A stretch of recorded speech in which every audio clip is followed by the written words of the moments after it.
What's your favourite belt, Sam? Well, is it the television champion? Because don't worry, XPW have its own TV champion. Oh, well, considering what TV channel are they on? Seriously? It's a fair point. Why do you have a TV title on what channel you on? This seems like a Channel 5 belt, this does.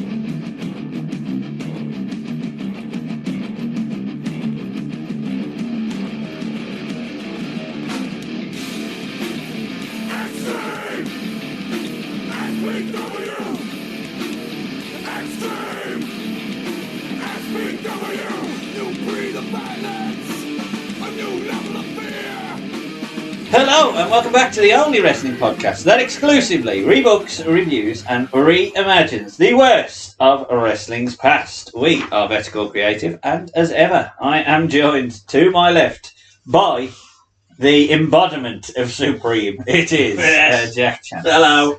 And to my right by the embodiment of hating everything Supreme, it is Sam Chance. Hello. And I am your host, Ben Chance. And today it is Jack's birthday, which on this podcast means he will get the power. Yeah. Did you enjoy the power? Yes. Yes. Of course I did. Because Jack got to choose what we would be reviewing today, and what we are reviewing today is XPW Baptised in Blood number 3 from 2002. Did you catch up on 1 and 2? No, You not don't yet. know the story now. Yeah, There's yeah, a little that's the sick problem. part of me that was tempted yesterday to watch number 2, but I see you love it. Yeah, no, it's yeah, good man, I'm magic. just hooked now. He's hooked. Who the fuck is hooked?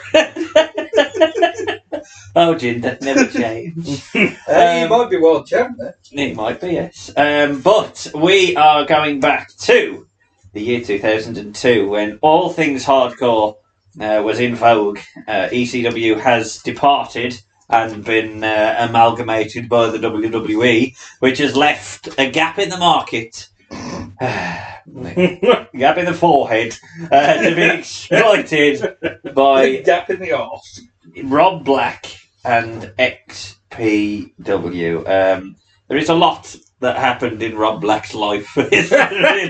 See, Dark Side of the Ring. He's had an eventful life. He has. Is he back in charge? Yeah, still running it. Still. Is he still alive? Come back because of the Dark Side of the Ring. Yeah. Thing. So he. Damn you, Dark Side of the Ring. You Internet. caused this. It exists again. I mean, he might be a scumbag, but he's a businessman as well. We're not a wrestling scumbag. We're all scumbag. Cardy life. But yes, we are going back to when I would say this is probably the peak of XPW, really. This is probably as popular as it Yeah, was. so around More a trough. this time was a trough. Around the time of the peak of the hardcore. Yeah, it was started about to to dip. off. Yeah. Well, Yeah. CZW would take over the crowd, I would say. And I think they're probably the sort of... Well, I suppose GCW now as well. GCW now, yeah. It's It's just XPW. evolving, eh? From Yeah. ECW to XPW, CZW, GCW. yeah. Fuck CW. As long as it ends in W, we're all right. Wrestling, that's what. Well, that's true. Yeah. Is it? Jim Cornette will tell you. There is one moment during this that could be as far away from wrestling as I've ever heard. Just the one. Yes, but we are going back, as I say, to the 20th of July 2002, and the UK number 1 was Any One of Us. Do you want to have a guess? Any one of us. Any One of Us. Well, I don't know. Michael Jackson. Well, I can't remember the song. But... Yeah, the bloke from Popeye. Yes, I made you remember it. How do you know that? I don't know when he said it. I thought, I thought you was going to have that as your theme on your SmackDown v Raw, just. Anyone was by Gareth Gates.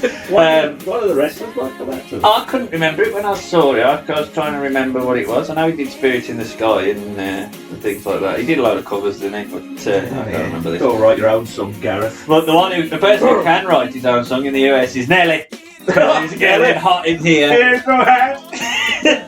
Good old Nelly. Because he's been in XPW, he's been nicked and he's got the pizza cutter to his face. Canada went a little less conversation and a little more action. A little more wrestling, please. A little more psychology, please.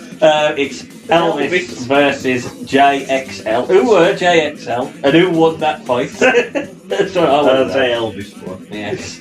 And Australia won by death. Australia went with a man whose gimmick was at the very least on this show. It was Eminem with Without Me. Oh, It's been so empty without me. The box office was topped by Men in Black number 2. The Return of the Men in Black. And the video game release was Virtual Tennis 2, which is probably the best tennis game Virtual Tennis ever been released. 2? Ever? Yeah. It was the year of the sequel, 2002. The Return of Virtual Tennis. Yeah. Nothing here in the football. Football's finished. Yeah. No World Cup's finished, obviously. That finished at the end of June, start of July. Oh, it did. So all I can tell you is Ernie Els won the US golf. Ernie! Never forget old Ernie! Not the fastest golfer. in 2002. But night after this, do you know what did happen? Baptised in Blood 3. Vengeance 2002. So this was This was a Saturday. This was a Saturday. So the Sunday night was Vengeance night. That's the perfect night When for a Rock wrestling. won the world belt. Yeah, when Rock won. What a contrast. Yeah, you've got Supreme winning a belt or something, winning something.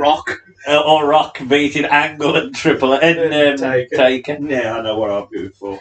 We actually watched that. You can listen to that in our archive because that was on the Big Evil Taker one. podcast. So. Oh, I thought That you meant was- Vengeance. I think that was the That last. was, we'll show all do our finishes on each other. Yes, right at the end. But I think that was the last one of them. That was Was the it? end of the arc. Yeah. Yeah, I think So we that's don't the watch one. him dropped be it. tested. Well, he turned face. Yeah, we've got to Oh, watch. that's true. We've Oh, got to so watch was it- American Belly Tech. that was before. American Belly. American Belly. American Belly Fat. Yes. But Taker will not be appearing in the third annual King of the Imagine Deathmatch that. tournament. The King of the Deathmatch tournament is not in the linear of the King of the Deathmatch tournament that we watched with. No, everyone has their own. Oh, don't King they? of the Yeah, Deathmatch. every deathmatch has their own deathmatch. Yeah. King of the Deathmatch. This is They a also third like belt. like Taskmaster Champion of Champions. They also have Champion of Deathmatch. yeah, they also have the real King of the Deathmatch.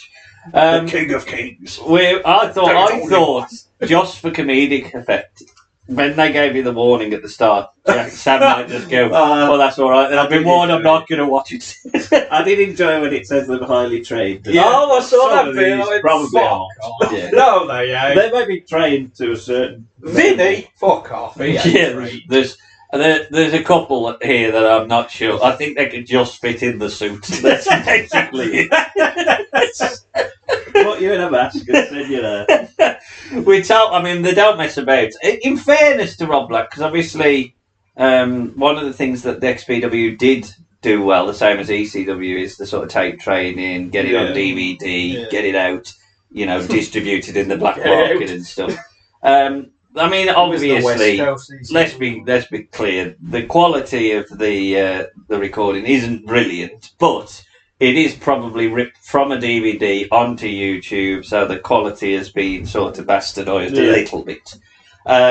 We go straight into what is the first round. They do have the old, You know, like in Saturday Night's Main Event, they used to have the little logo for each person. I do like that. Only a couple. Yeah. Can't be bothered with That's it. always just a writing. I do like that the fact that they've Yeah. tried to do something around that. Imagine if they had the Saturday Night's Main Event thing playing over And and promos. Yeah. Oh, you're gonna die.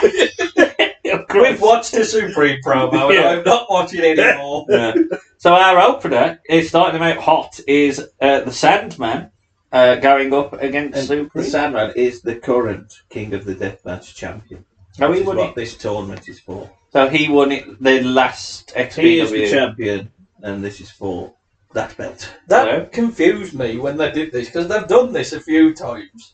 And I thought, well, do that just get to the point and go, right, if you don't know if you're champion, vacate. Yeah, it, it's we still go the to champ. It's in the tournament. So you enter the tournament to defend it, a bit like Yeah. Kenny Kingston did with his. Yeah, you enter it to defend it, and then we'll see if he wins. Well, we'll see because let's talk about the setup of the arena, shall we? So it's a massive arena, way too big for the amount of fans that are there. It's like Mania. Yeah, it's got It's two like rings. AEW. It's got two rings. One that is wrestling ring. That and one- confused me at first. I thought, why is the two rings? It's like the IWA one, though. It's just It is. people who wrestle don't want to wrestle. My on only grass. issue with it is the fact that they wrap one of them in barbed wire, but then you have to allow them to leave that ring as well. So you makes Oh, the you have whole a- you thing have a pretty. part This is today, the you wrestling can't wait ring. And this is the shit ring. Yeah. You go with the shit ring. Well, quite it's like surprising. download. They're on the Yeah. main stage. Yeah. Go! Hooray!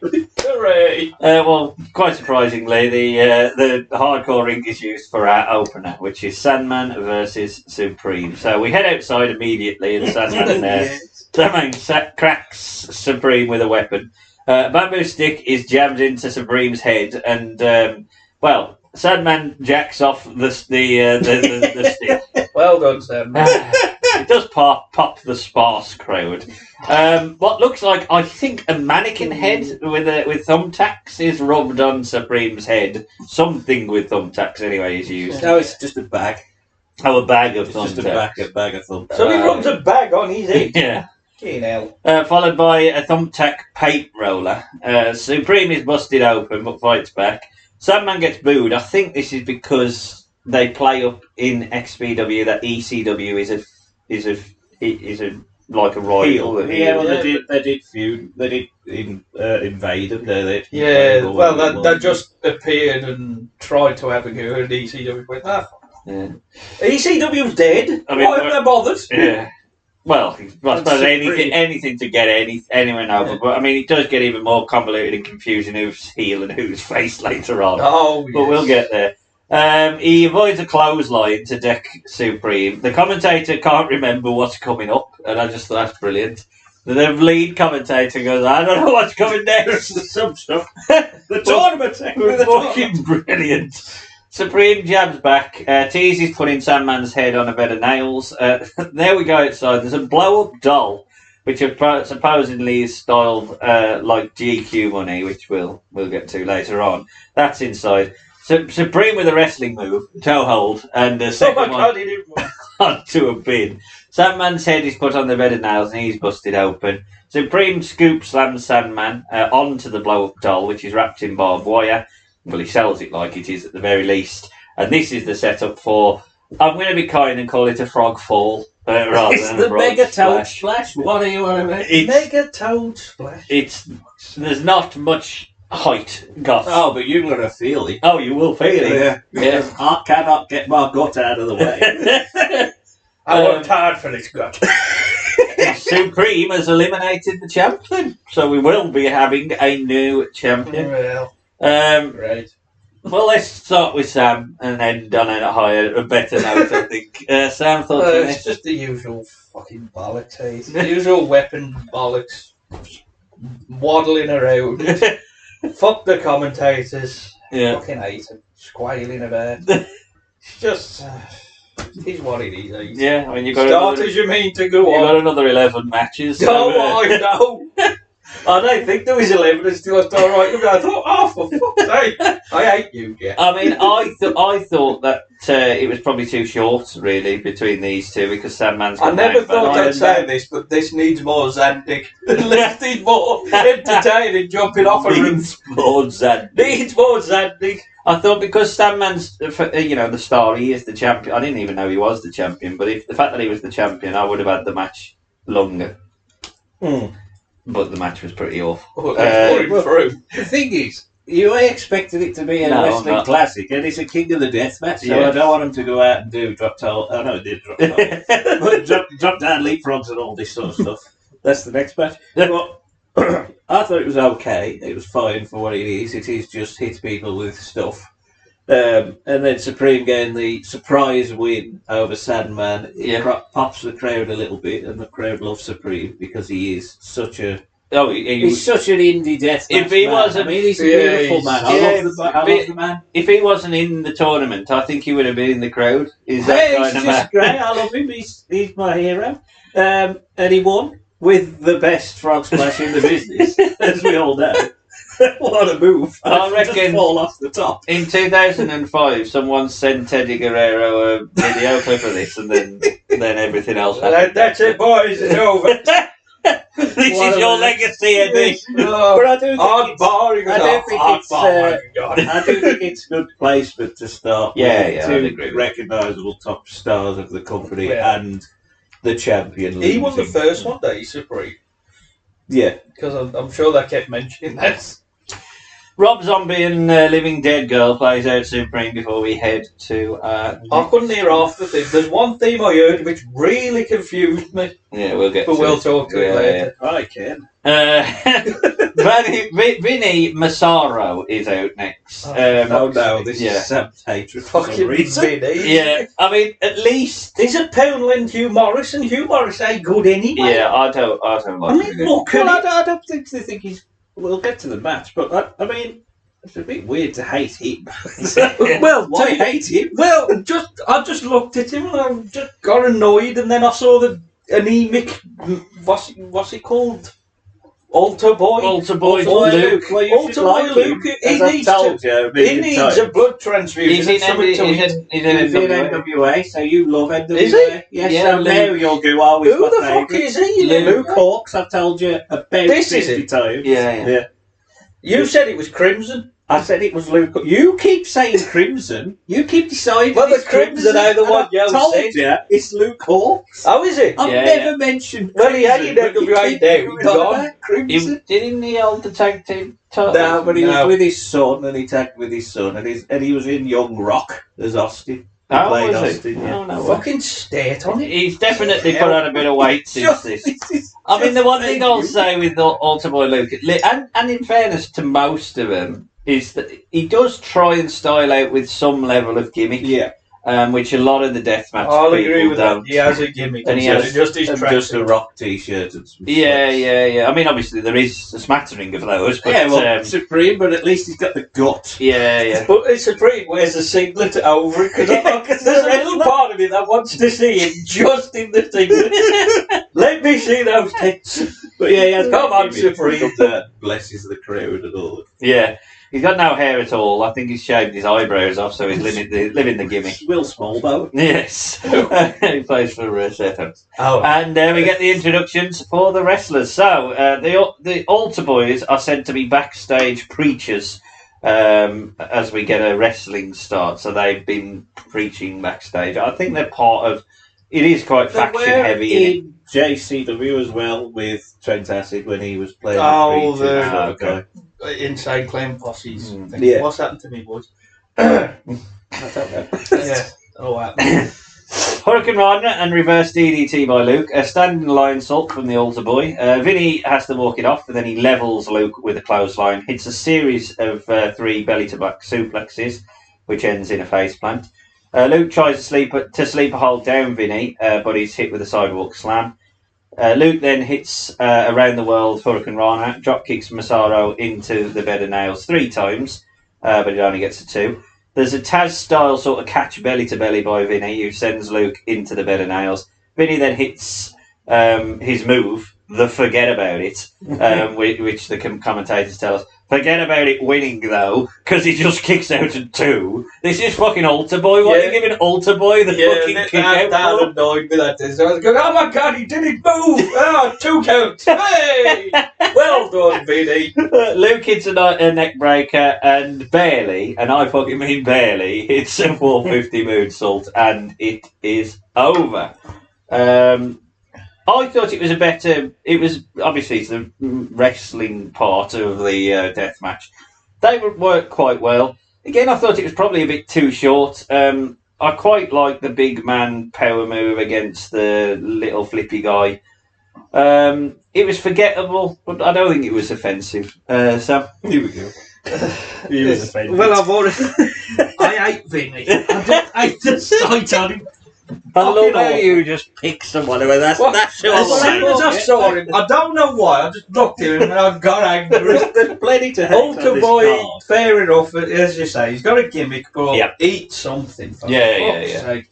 And then the thing about his move, when the commentators go, I moved with all this, and then he kicks out, I went, right, that's it. I've lost my soul in this match. Fuck this. Jack? Well, I thought it was quite good. Okay, does a deathmatch tournament need a wrestling match? Maybe not, but I think they kept the crowd with them, even though, they're probably expecting blood and guts, and it's only the second match. Yeah. I thought Altar Boy Luke did really well. I thought he come off. I do. So I think he wins one of the death matches in the future. Well, I think he understands psychology and that a little bit. So I think he's got a gimmick and he looks good and he flips around and the crowd and with him as a agree with that. Babyface underdog. And Vinny, I thought, played the big man quite well. Got his shit in. I ain't that bothered that he hit his move and it kicked out because it's Vinny. Who cares? He ain't like a strong character who's going to go on to do anything. So I thought they did well together without having to do too much hardcore stuff. Yeah, they got the nails and the barbed wire shit in, but I thought they did all right. It was the right winner, so I was entertained. Yep. Thank you. So next up, we're going to decide because it's Night of the Champions as well. Night of Champions, King of Deathmatch, Night of Champions, baptised in blood. Decide what your show is going to be called. We're all together. We're going to decide the tag team titles in a 4 quarters championship matches, elimination style.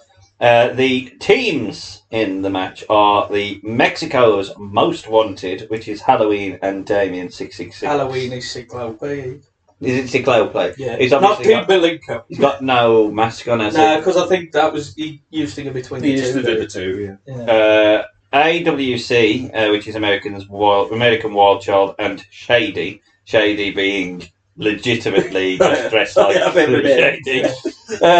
He's more like Skittle. Versus the guy who was on colour for the start of the show, which is Juan Tastico and his partner, Pogo the Clown. More on Pogo later on. This is the second time we've watched Pogo. Yeah, well, we watched him against Sandman, which was a surprisingly okay match. Yeah. And the New Panthers, which are, I think, I've got it down as Raphael Mohammed, but I think they call him something different in this promotion. They keep changing his name. Yeah. And his teammate, K. Malik Shabazz. K. Malik Shabazz. Fucking R-Truth. Yeah. What the best thing on Raw at the moment. I could not believe that when because I didn't see Jack it. told me about that because I'm pretty sure R-Truth. Yeah, because I'm remembering being in at the time. I was like, Jesus Christ, R-Truth. Is he NWA champ at this point? Because he does win it fairly early in TNA. Yeah, I mean, he's the second at this point. Not at this point. You can tell that he's. I mean, obviously, we'll talk about it in a minute. Well, he's been in the Fed, so. Oh, yeah, that's all. Yeah, he has. In the Fed at this point. Yeah. How the fuck have they just put him as a random mook tag team? Well, it was only a random mook tag team. With I know, but it's the only. There ain't meant much name value in here. Mind you, he might have just gone, I ain't doing none of that deathmatch shit. Under the random tag. Yeah, so rejoice. K. Malik is R-Truth. He's starting us off with Shady, who looks like the not real Slim Shady. Kay tries Sit down. Stop standing up. You're not the real Slim Shady. Kay tries to get a quick cover, but he's caught when he drops the head with a DDT. Pogo the Clown is in. They do try and put over Pogo being the monster. No one wants to mess with him. He's a fat bald man dressed as a clown. Yes. Halloween talks smack and is kicked down by Pogo, who is, let's face it, at this point at the very least, such a boy. Big slam by Pogo. Big clothesline by Pogo, who's been the most over so far. He stalls as serial killer.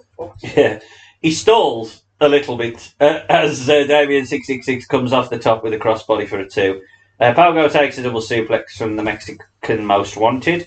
Juan Tastico elbows to one of the black guys. Not my words, the commentator's words. Unbelievable. One of the black guys. He was in WWE. I remember hearing that, and I think I just immediately just went there. Ignore that. Well, it's Raphael who recovers to hit a straight kick. There's a massive choke slam into a driver for a 2. Truth with a front face suplex, and then Truth covers.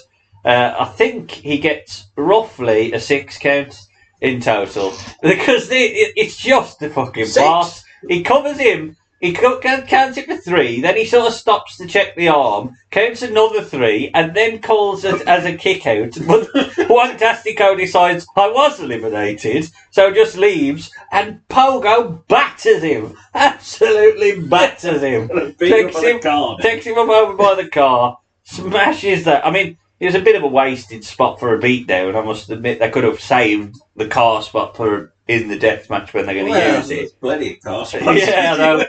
Well, as it is. You ain't going short on them. Yeah, but Pogo's destroyed his... for the second half of the show. The partnership of Juan Tastico and Pogo the Clown has disintegrated before our eyes. In the ring, Shady and Wildchild hits a double flapjack. Pogo screams obscenities down the camera. Thanks, Pogo. Damien hits a nice springboard dropkick for a 2. Wildchild hits a series of yes kicks and then tags in Halloween. Get the stupid spot where they might have had a fight between Halloween and Damien. Yeah. But thankfully they just think, well, no. And then just beat the shit out of Wildchild with the ring post. Shady shucks and jives and then tries a suicide dive but moonsaults onto his partner. The Muscle Buster, which is modified onto the knees, and Damien has eliminated Shady and Wildchild. The Panthers then jump Damien, but Halloween hits a kick to Mohammed. Series of short arm whips into the corner buckle. There's a nice spar by... nice spar? I don't know what that means. Nice spar by Mohammed. Spear. Oh, yes, that's it. There's a nice spear by Mohammed. Death Valley driver, and Halloween has to save his partner. Malik Shabazz with a forearm we might see again in the future. Bronco Buster by Damien 666 The Truth. There's woos on the chops, and Halloween hits a kick. Mexico chant, or Mexico chant, as we get a double down. There's a hot tag to Damien, who rallies with a series of clotheslines. And this random woman comes out. She's called Lady Victoria.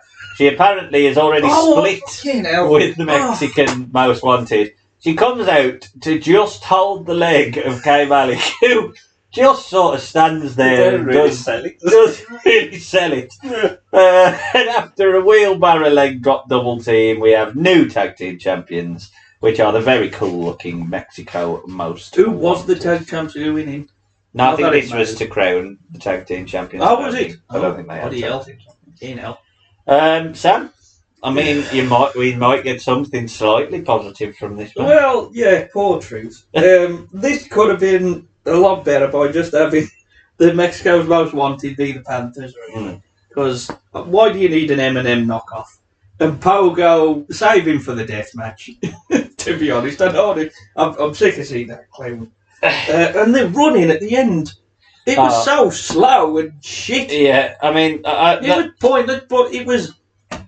okay, kind of. In the context of this show, it was like Brett versus fucking Owen. For me, to be honest, other than the storyline progressing with Lady Victoria, I just can't, for the life of me, understand why this match needed that at the end. Because it just weakens the Panthers. It just doesn't need it. But I am not watching the product. Maybe there was a need to advance that storyline.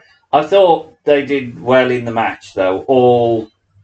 Most of them, in fairness. I thought Pogo got himself over as a dominant badass, which he didn't need to do because he just looks like it, but it did work. definitely the right team. Definitely the right team won the belts because you'd want these two on the show because there's something different. The Panthers look like the second best team on the show. I would have no doubt in my mind that we would only have R-Truth for a very short while if I was XPW, but they are the second best. And Shady and Wildchild, they were a bit of a spot monkeys kind of fodder, but if you're going to have a four-way, it ain't going to work to just have someone who can jump about and take the beatings from the monsters and stuff. I can't really say it was bad. I thought it was pretty good. And just obviously the botched elimination for Fantastico did take a bit of the breath out of the match as well. These Pogo beat the shit out of it. Yeah. Jack? I thought it was okay. It was a bit all over the shop at times, hard to shoot, hard to follow what was going on because there was so much stuff going on. Don't know whether it needed to be elimination per se, because I think it probably went on a touch too long. It is the right winners. They have the most interesting team, Mexico's most wanted, and the ones that you feel like they ain't going to go anywhere, apart from back to Mexico, obviously, but they ain't going to... Well, yeah, the WWE was going to pick them up. They get picked up by the Fed or TNA. I think TNA, that was on TNA once, wasn't it? I can't remember. Like one of the early pay-per-views. I think they appeared once. I mean, TNA's still a year or so, a year or two away from... Yeah, but I mean in terms of like being recognised as the second biggest. But I mean, you know, it does make Pogo look like badass, like you say, which is fine. Although they don't shoot a lot of the beat down, so he just got beat up for no one. And the Panthers are a decent team, AWC and Shady are okay for what they are. So it was a bad match. The finish is does take away from the match a little bit, I would say. Leaves you with a bit more of a sour taste because it was just, I'm going to come out and immediately join back with you instead of like teasing I'm with the Panthers or teasing I'm with whoever you're going to leave in with. Mexico's about I wanted, and then do the turn instead of just, I'm just going to wander out and hold your foot. That's the finish. So that took the finish out a bit. But it was okay. Do they need tag belts? Probably not, I would say. A deathmatch promotion probably don't need tag belts. Maybe not, but I do think, in fairness to Rob Black, he sees them as having a sort of diverse sort of roster of people that can do tag matches. I mean, it is always going to be hardcore, but I think he does stylise himself on the ECW a little bit. Yeah, and he's trying too hard to be... Well, not only that, they are less. I think as well. They just don't have that. They don't have the budget, and they don't have that sort of creativeness. Yeah, it just ain't. Where you had all the proper cruiserweights and the Japanese people. Exactly. They've all been picked up. I was just say that. When did XPW start? Was it 2000? 99, I think. Was it 99? I mean, it's sort of like that's when ECW was starting to die off a bit. So that's my point. Is that a lot of these people? Too late, I think. Yeah, exactly. They probably did, and I think if he'd have, because even Heyman said, didn't he? He would have reckoned if he'd have hung on, he would have recognised and done more of an ROH style near the end. Because he had his finger on what was. That's what he tried to do with the WWE. That's why he had Angle War to try and make it more like that. Yeah. The relentless pace continues forward as we go into the second half of the King of the Deathmatch first round. The first match of the second half is started with Ode to Joy. It's Steve Rizardo. What the fuck's Triple H's thing playing? He's in the ton. Triple H. He's told off for only having trunks, and he hides behind a car. He's going to jump his opponent. His opponent is Crimson. He looks like a fucking gimp. He looks like Animal when he come out as the masked man. That's what I thought. I thought this is Animal. This could have been Hawk. Was it Animal? It would have been lovely. To be fair, though, Animal ain't doing no hardcore deathmatch bullshit at the end of the match. We will talk about it at the end of the match. So, Rizardo's plan fails, and after a little offence is sent over the car. And eventually we wrestle onto the car, and Rizardo is backdropped onto the trunk of the car. Big dive, which is called an elbow. Not sure it is an elbow by Crimson. Crimson gently tosses Rizardo towards some weapons, and Crimson uses a crutch. Rizardo uses an empty water tank container, which looks weak, The crutch is used again, and then Crimson press slams Rosano onto a table of barbed wire. Then Pogo the Clown is out. He seemingly... Oh my God, the Clown's back! He's entered the match. He viciously power bombs Rosano onto the table of barbed wire and covers him for the win. Now, afterwards, after Pogo has done the sort of monster spot, the typical I'm entering this and I'm going to batter you, and he's entered and won, what they do is they allow Crimson to lay out Pogo with a big chair shot, and then, Crimson just sort of gets a fucking knife and cuts the head of Pogo the Clown, and then he walks off. I mean... That's his gimmick. I know it's his gimmick, which is... smears it on the mask. Yeah, but it's a Crimson match. Yeah, I get that. I do get that. That's his gimmick. He's got to do it. But he ain't got to do it to Pogo, has he? No, I agree with that. But I like that gimmick. It's a bit knackery because you're going to have a lot of blood on your mask, which is going to look a bit horrible. But the Crimson mask element is a clever sort of play on words, and obviously it's a Gordon Soley sort of thing, isn't it? And it is very horror, and that's... I mean, it's cheap, naff horror. Oh, yeah, it's B-movie, but this is a B-movie company. But it pales into comparison to the sight of Rosano's legitimate face, which has obviously broke his nose. He's just completely gushing of blood. I've got no problem with Pogo entering himself into it and winning quickly over Rosano. Because that keeps Crimson hot. Strong. Why didn't Crimson then... beat up Rosano for losing the match for him, and he was going to... Because unless you're going to build Crimson versus Pogo, which doesn't happen on this show, I don't know, it might have happened. We ain't finding it. Why would you weaken Pogo before he's about to have another match? Well, that's the issue, eh? He's going to come back out later for another match. Yeah. And Crimson don't get involved, spoiler. And also, as soon as he's over, he's just up, and he just wanders off. Yeah. Like, that sort of thing just annoyed me. I just thought, that's just stupid booking. I mean, you've got one too many of these big bastards, and we've seen another one later on with the silly masks and stuff. You do need to diversify your roster, but at the same time, there ain't going to be a lot that you can fucking pull, because not many people are going to want to do deathmatch work anyway, so you're working with what you got. But, they could have just done... Rosano, that's his gimmick, isn't it? He just gets beat up. He's sort of the wrestler that gets beat up. Yeah. Sam, go to test. Oh, it's just the usual bollocks, really. I think you could have done the Pogo thing without him being in the tag title match. I think he's getting a bit overexposed here, because if he is your monster, why did you put him in an unnecessary tag title thing? And then why not just have it EA advertise, and then he comes out saying, fuck it, I'm doing this. And then cutting his head for some reason for him to then come back. This was forgettable for me. Yeah. Very forgettable. Except Triple H's team, that shocked me. That was very confusing. Jack? I won't forget it. I don't mind Pogo coming out, because it's a bit like you've got, my partner crossed with the tag titles, so I beat him up, and then I've got to win something, so I'm going to get in this tournament. And the way he won was fine. I don't like the fact that Crimson just beat him up after, because it really was so confusing. I was like, what the fuck's going on? Why? He's coming back out after. I was thinking to myself, well, he got to get involved later, and something's going to happen in this. Yeah. And obviously, it doesn't, which is more annoying. Yeah. I liked Crimson's gimmick. It is a bit knackery, like I said, with blood on your mask, but it is something different, especially in 2002. And Rosano getting beat up fine.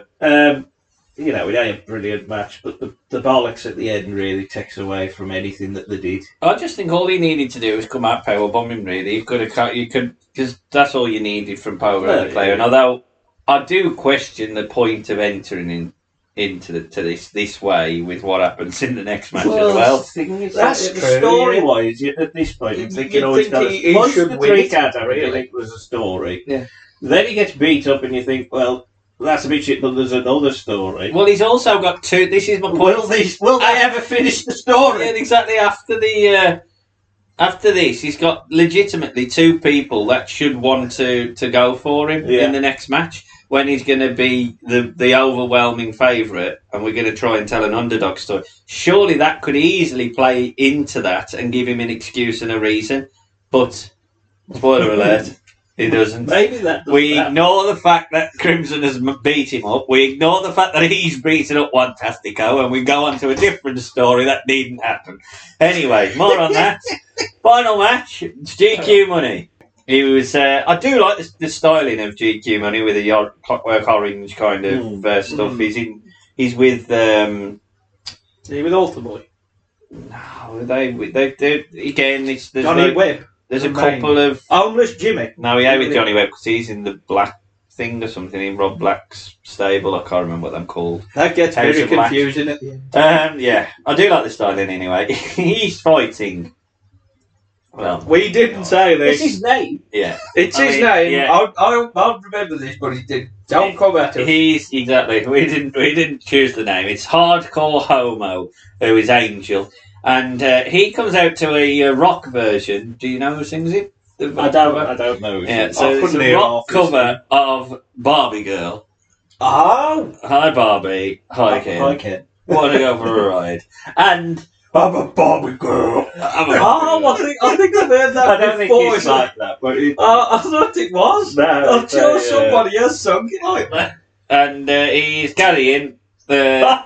This is the bit where I texted to say, 42 minutes in, look, this is the best commentary call ever. Yeah. It's up there with, oh my god, he's broken in half. My god, he's got a barbed wire dildo! A barbed wire dildo! What does he have? No! No! God, no! He's got a barbed wire dildo! A barbed wire dildo! I was crazy laughing. I thought, that's amazing. I must have just completely shut off from there. That was at brilliant. That point. But the biggest annoyance is it's never used. It's never used. Pointing it there. At all. At any point. And he gets to the final. Oh, and that's just out there on the floor. Oh, God. So. Just use the bloody thing. That was the rest call. Use it. Just so drops it. And we'll never see this again. Yep, that's it. Lost my dildo. Pointless. Quick start, and GQ hits a suplex and a leg drop. GQ Money poses and pops the crowd as he tries. Oh, God, yes. He tries a springboard, but fucking falls on his head, and the crowd pop and just laugh. Laughter. You fucked up, Tim. Light tube is used by on GQ Money, and then he's thrown to the outside onto a barbed wire board. Angel hits a series of shots to the back of GQ's head. GQ then tosses fire into the face of Angel. We get this is the first sort of the stupid squeals. Well, it's his version of oh my god. It's bad though.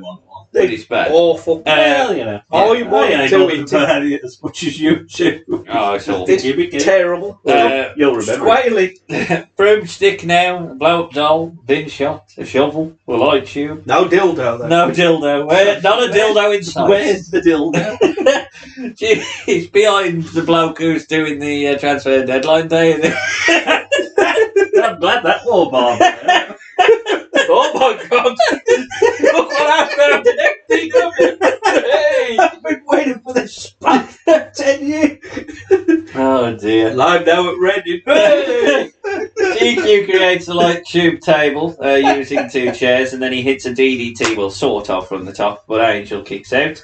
Veronica Kane, who's the valet of GQ Money and whatever their stable is called. A bit of perving as GQ stays in control. Big suplex onto the car, which smashes this time. GQ then gets his trademark steel bar, and he misses, but Veronica gets involved and uses it to lay out Angel. She gets some kicks in before Angel is dropped face first onto the car, and it looks fucking stiff as fuck. GQ sets up a table. Oh, God. Puts lighter fluid on it. He puts a fair amount of lighter fluid on it. Veronica has the matches, and the table, well, It barely lights up. It really does barely. This did make me laugh a little bit. It barely lit up. So GQ set up on the top of the car to powerbomb Angel through it, but Angel reverses it with a backdrop. And I mean, it's barely on fire. He misses it by an absolute fucking mile. It like it hurts. Yeah, it would have hurt more. Oh, yeah. It looked stiff as fuck. His feet might glance the table, which does break in half at the very least, but it's fucking awful. And then there's a big dive off the car, and then Angel has covered GQ Money to advance to the semi-finals. So the finish did make me laugh when they was trying so hard with the flaming table. Just a little bit of fire, and I was like, "Oh, this is funny, this is." Yeah. And then his feet went through it, and I went, "Okay, now." And this match felt like it was in slow motion, which is actually slightly disappointing considering the two you've got. I'd agree with that. You should do better. Yeah. I thought both of these could work a better sort of structured match. I know again it's deathmatch and stuff like that, but I don't quite understand what I'm going for with the people they've chosen with this deathmatch. Maybe Angel's more hardcore than I'm giving him credit for. He come out with a barbed wire dildo. But I was slightly disappointed with the standard of match. I mean, they did I think this was the most botchy match of the whole show because it just seemingly was cursed. Everything kind of went a little bit wrong. He fell off the bloody rope. The table didn't light. Then he missed the table. There was bits of it that just didn't quite work for him, which is a shame. Because I do think I quite like GQ Money as a gimmick and stylised, and I think he looks like he could work. Obviously, he was in ECW, wasn't he? GQ Money. No, that was Easy Money. Easy Money. Yeah, so he went to WCW with Jason Jet. GQ Money did, or Easy Money. So what happened with GQ Money then? Did he just he went bankrupt? Well, Jack. No money. It was a bit shit. I mean, it botched completely, really. Angel coming out with a dildo was amazing, and then they never use it, which really annoyed me. It's like, well, yeah, what a spot, and then you've never used it. Bad booking. And then he fucks up the springboard like within 2 minutes, and it never recovers. Your big spot is the fire. And it just doesn't light, which isn't their fault. Then you try and recover, just carry on, and we'll back body drop you through it, and he fucking misses it. Does a Vince and looks like he's going to break his coccyx on the floor. Because it is just the floor. It's just dirt. And then he wins. I mean, I think Angel's got the babyface underdog sort of story. Yeah, story. I'm not sure the crowd react to in the way. I think they care about him. I think some of them wow, obviously, because it's what his name is. Just a weird person to choose as your underdog. Yeah, I think he's stylised as the babyface underdog of the tournament. And GQ Money's in a weird position because they talk about him a lot early on, and then he just loses his first round. Yeah. He doesn't even get a win. I feel like, with the stylisation, he's part of some sort of stable and stuff. Big stable with chaos. Yeah, I thought he was mystery man later and all that. Oh, God. Well, I don't know actually because a lot of things happened there. So there's a lot more. There's a hell of a lot more to come, folks. First things first. Another gimp. Snuff the Gimp. Do you know what Snuff the Gimp is? Well, he was Tool. No. It's the wall. Is it Wall? That's the wall. When it was Hogan, that's the wall, brother. I can't believe that. I looked at his tattoos, and I thought to myself, I'm sure I've seen like that before. Well, I couldn't get over that. He looked just like a gimp. Yeah, well, he looks. That's all I kept thinking. He's a massive gimp. Well, he was called Tool originally, and then the change. I'm only going based on case. Did he come out to? They said that he was. Well, them usually right. And them usually right. I was surprised because it was the wall of how mobile he seemed. Because the wall, to me, I always think as being a big immobile goof of a wrestler. He was all right later.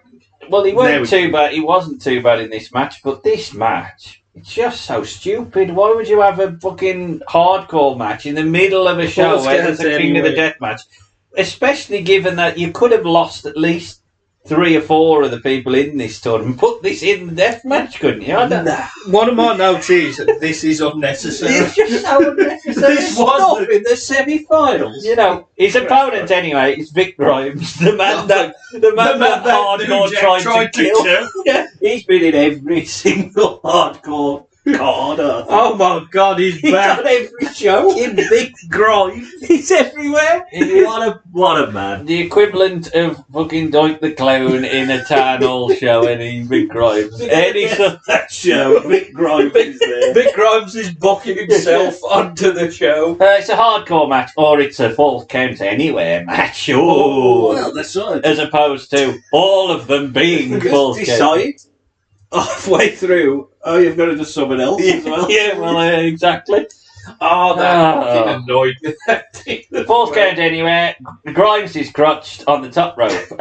So Snuff as a manager. His manager is called J.R. Benton. They look like they found him on a park bench. He's a pornography peddler. That's his gimmick. That's Rob Black. Yeah. Snuff, and I can't believe this, as I say, is the wall. Grimes has... He does look quite cool looking, the sort of pizza cutter Freddy Krueger style, how he holds it between his... He's got like a series of cutters. Got like a glove thing. And cutters. Vic Grimes. I know he used to wear it like round his neck, though. He used to have a piece of it red. I quite like that. He likes his pizza. Well, he uses it to open up Benson, the manager. Snuff sends Grimes into the guardrail, and Grimes recovers with a back body drop onto a car. Grimes then slips around and hits an elbow from the car. Thumbtacks are dropped onto the trunk of the car, and then Benton is crucifix powerbombed onto the tacks because, well, Snuff ain't I ain't picking up the Grimes for this spot. Snuff is in the ring now, covers Grimes, but the ref is absolutely nowhere, which gets reprimanded by the commentary team. They now start to talk about a ladder or a tower, or I don't know what phrasing they use. A ladder of light tubes. And I'm thinking, well, what the fuck's that got to do with anything? I didn't know this was a thing. They will be working their way over to the ladder. Are they? I mean, when was that decided? Where are they? Where the hell was these light tubes? Grimes hits a clothesline and goes high, hitting a frog-style elbow for a 2. Now, I'm sorry, but you've got Vic Grimes and Supreme have got similarities in both size and appearance. The fat bald men. I'm going to say Vic Grimes definitely gets more height on his frog splash elbow.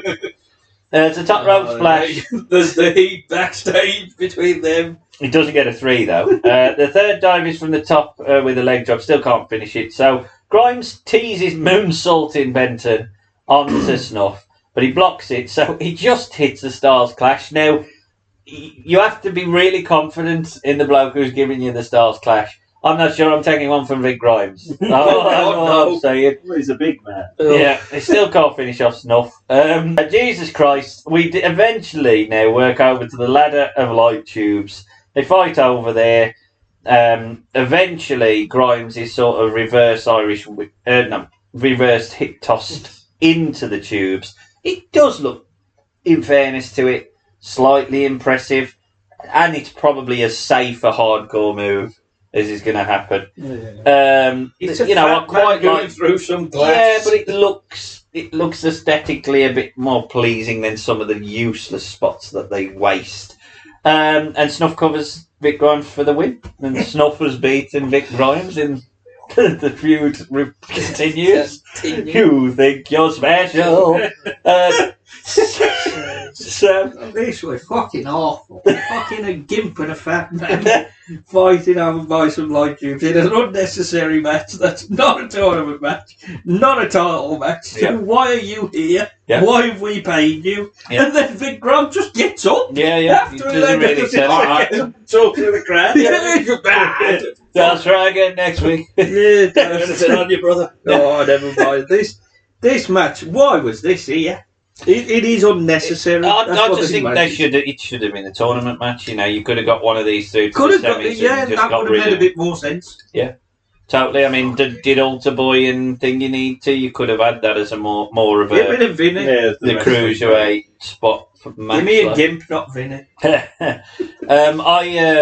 I did. I mean, I was quite impressed with Snuff. I thought he moved around and looked mobile, and because what I always try and do with this is put my scouting cap on and think, well, who might be able to work for outside of this dog shit company? So Gimp is amazing. Yeah, and to be honest with you, if I was WWE, the only one who I would have seen outside of R-Truth would have been Snuff. He looked like he was mobile enough and big enough and dominant. Big Grimes did what Big Grimes does. Big Grimes is the only one who has worked for WWE. Yeah, that's true. But all in all, it just felt very unnecessary, to quote Sam. Jack? Yeah, I think they're two strongish characters that the crowd are bothered about. I don't understand why it happens during a hardcore tournament pay-per-view. Yeah. Having another hardcore match as the break match. Yeah, It don't make sense. But I thought they worked together okay. I was just a bit annoyed that there was so much hardcore stuff in it, because it is like, well, we're doing a hardcore tournament. That's the point of the tournament. Why do we need another hardcore match? But Snuff's okay, Big Grimes okay. Fair play to JR for taking all the spots. Oh yeah, I mean, he just basically goes, I'll have to take every spot. He feels like the Fozzie of the thing, didn't he? Yeah, Fonzie, sorry. You know, take everything. He takes up everything, and even though he does look like an absolute homeless... Oh yeah, he looks awful. but fair play to him for taking all the moves. I think Big Grimes, he does just keep getting booked, but the crowd do care about him. I think he probably should have won, personally. I can't understand how they care about him, though. I know, but he just looks so... You just look at him and go, well, I like him. Yeah, I don't know. Well, I know you don't. I look at him and I go, I can see why people like him, but it is weird as He's to just why. a fat, bald man. I know, many fat, bald men. Doing Three of them doing this. And then Stuff's got a decent enough gimmick, whatever, even if it is just a gimmick. But good look. Yeah. But I think he should have lost. And the over-convoluted bollocks of you've got to put him through some light tubes. And we'll just say, that was very... Well, that sort of annoyed me. It was just pointless, that. Yeah. So if you pinned him before doing it, technically, does that mean carried on? Yeah, the match still good. Belter it was average, but all the bollocks around it just made me dislike it even more. Yes. Yeah. All right. Then I needed to. Yeah. So we go back to the hardcore King of the Deathmatch after a hardcore match. It is Supreme versus Altar Boy in our first semi-finals. Right, I think this is where I think the sound for me, or I just won't listen it properly. Probably that. There's two things here. Is Supreme built from Hollywood? Yeah, I think so. Yeah. Fuck off. And the second one is just a place. I've heard it. Look at the state on it. Yeah, but the second thing, you'll like this. This actually made me laugh, because at the end I actually realised what he's called. He's the human horror film movie. Yeah. I actually thought that said human pork field. What is that as well? I heard it. I thought, is that what they called him? No one called me that. I love the fact that you... I mean, I don't even understand how you hear horror and think it says pork. That's amazing, though. That's what it sounded like when I was listening to it. The most apt mishearing I've ever heard that. That's the other name of the show. The Night of Champions Baptised in Blood, King of Deathmatch, Human Pork Field. That's one that I got to write that down. That was one of Rob Black's pornos. Oh dear. Oh god. So, Supreme versus Altar Boy. It's nice start as Luke does his cross sign and Tajiri kick to the head. I've got to be honest, I quite like Altar Boy as a gimmick. I like it. Chair is used by Luke now to elbow down Supreme. 450 splash from the top, gets a 2 count. There's a sort of famous to Supreme onto the bed of thumbtacks. Light tube is used to the head of Supreme, who now sells it. To be honest with you, I know they probably do it because it's safe, and I'm not criticising it, but the light tubes never look that impressive to me. They always look like they wouldn't hurt. Well, go get one and put it on your head. No, well, I grant you, I wouldn't like all the shards of glass, but But then I take it back because he just then uses the broken bit to shove into the head of Luke, the altar boy. There's a sort of press slam onto the shards of glass, and then Supreme is donkey kicked onto a bed he's donkey kicked onto a bed of mouse traps. Now again, that don't really make sense either because I'm not going to look them. They don't visually, but visually, unless you put something in like your finger. It's the same. Yeah, it's exactly. I'll accept that. But it doesn't. TNA did it with a fist, they in one of the shows we watched. Supreme, with the callback, then does a cross sign and cracks Luke with a light tube. Luke recovers but misses a corkscrew onto a bed of barbed wire. And Supreme hits his top rope flop. And the mega toe splash. It is over. And Supreme is through to the final. Sam, other than see what he called. What he was called. I listened to the commentary, unfortunately, and I'm sure during this they said this is XPW, this is his best wrestling, and my next note is fuck. No, piss off. I think they do say that it's like this is the best wrestling in the world. Fuck. No, there is no wrestling. I mean, at least them two gimmicks. It is what it is, and by this point, I'd just become comfortably numb. I thought Supreme is improving in his match quality. Yeah. It's gone from a 1 to a 2. I enjoyed it. Alter Boy looks very good. Deserves a special mention. I thought he did. I think he did really well. He did well on this show. And he takes all the hardcore stuff as well. So fair play to him. He fits well here. He's got a future, I would think. Yes. Who knows? Because it's 2002 and we don't know yet. Supreme. What a boy. Perfect for XPW. No one's going to poach him. He ain't going anywhere. We can make him our poster boy. Yeah. And I thought he did quite well with the little man. He took all his moves and then he does the now sell and he takes the hardcore stuff. So I was thoroughly entertained for the 6 or 7 minutes of this match. Yes. Next semi-final is up next. It's Pogo looking like an absolute fucking madman wandering around the bins looking for weapons. I do quite like his... Not that being paid. His big fat jester hat. I do quite like... I've got to be honest, stylisation of Pogo, is so on point because he looks fucking terrifying. Well, and then I do think based off real life. Well, yeah, exactly. And he uncannily looks like him as well, which is weird. You're the real one. I mean, I didn't know what's going to happen, so my very first note was good luck, Angel. Pogo forcibly puts a toilet seat onto the head of the announcer, which again, I know it sounds all goofy, but it is kind of Abdullah-ish in terms of he's trying to be like Abdullah. It does sound that he knows. I'm off. I'm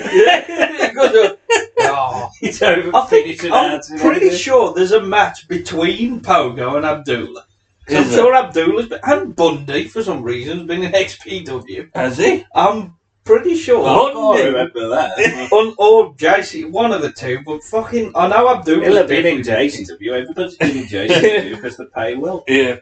Angel looks visually scared by this fucking madman, but then he gets in and kisses Pogo, so gets clotheslined down. Oh, wrestling. I'll put it, I don't think this will go very long. Trash can is put on the head and a shovel is used to smash the bin. Backbreaker, back elbow, drive by sort of shovel shot by Pogo. Side slam onto a barbed wire bed. Angel has his back exposed because he's about to be sent into the bed of nails. Don't worry, he's a fucking mile away from hitting them. He moves and Pogo now goes into the bed of nails. A few shots. Angel with the cliche of rolling up the fat man. It's a fucking awful roll up as well. It's a very good small package. It's a terrible small package. And Angel has got the shock win over Pogo the Clown, making the final. Now, we know what happens in the final. Imagine.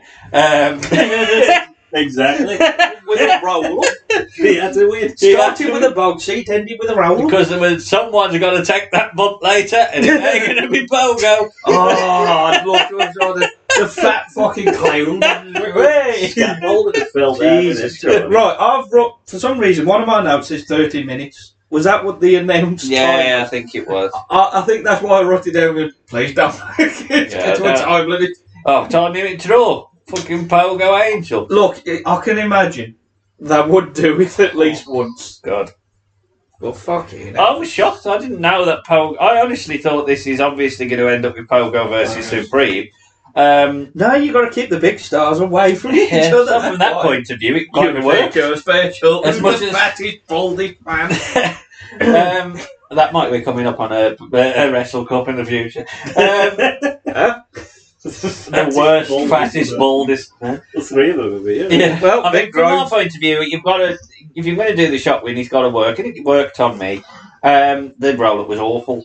Pogo was kept like a monster. I suppose, in essence, is it the right choice? Because wouldn't it have been better if the fans' own Supreme is wrestling against the monster Pogo rather than now just feeling like the overwhelming favourite? So all the people that he screwed over earlier in the show come out and cost him. Him sort of taking the big babyface of the tournament in Supreme or the company and making him the heel in the main That's event. what I mean. I don't quite understand it, but then obviously I know how the match plays out and the booking of that, which we'll get to later on. But yeah, I mean, I just now feel absolutely certain that Supreme is going to win the tournament. So from that point of view, I think Pogo deserves better booking. Jack? Well, I think Pogo is obviously an amazing businessman because he's worked 3 times and done about 6 minutes, so he might have got 3 minutes. So what a man!